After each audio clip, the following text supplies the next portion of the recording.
Hello everyone, this is Quilo and welcome to another music production video. Today we're going to be talking about rhythm and how we can understand and work with it.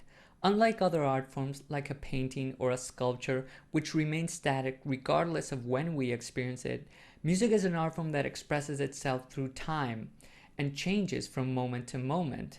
If we were to reduce music to its fundamental elements, we could say that music is pitch or frequency over time.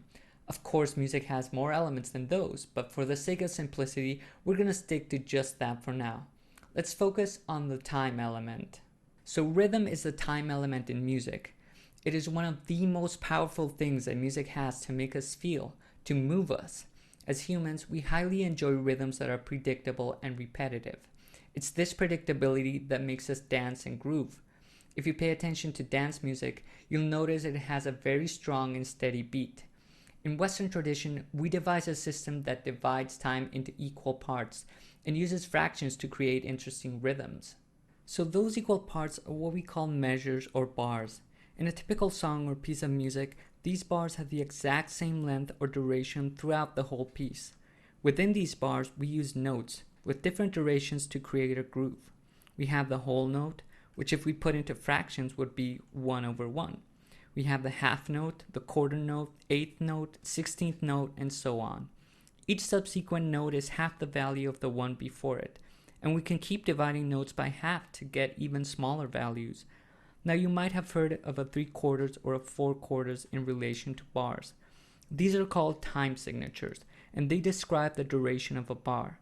Let's look at the most common time signature of all, the 4/4, otherwise known as common time. What this means is that we can fit 4 quarter notes per measure. Of course, this doesn't mean that we can only use quarter notes. It means that the total sum of notes that we use within that measure has to be 4 out of 4. And we can fill that space with whatever combination of notes we want.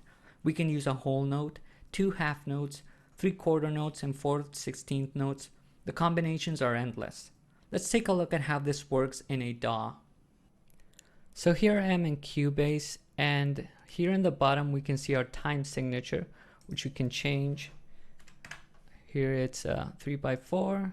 Here, let's go back to the 4/4 time signature. Over on the timeline at the top, we have it divided into bars, and I've preloaded a drum sampler that I'm going to edit just one bar. So let's go into our drum editor, and now we can see here on the timeline again that we got our beats. This is bar number 1, beat 2, beat 3, beat 4. And we've got our grid here divided into 16th notes. If we change that into quarter notes, we got just 4 notes to choose from. We can divide it again into 8 notes, and again we have 8 notes to choose from. So I'm going to go with quarter notes for now and just write up a simple kick and snare pattern, and I'm going to loop that. So now I want to add something in between that. I'm going to change it to 8 notes and put some closed hi-hats in the upbeats.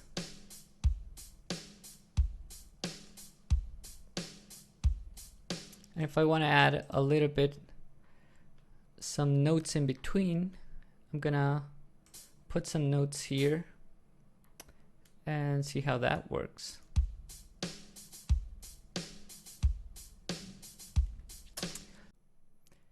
And once you have this, you can take this bar and repeat it over and over again, and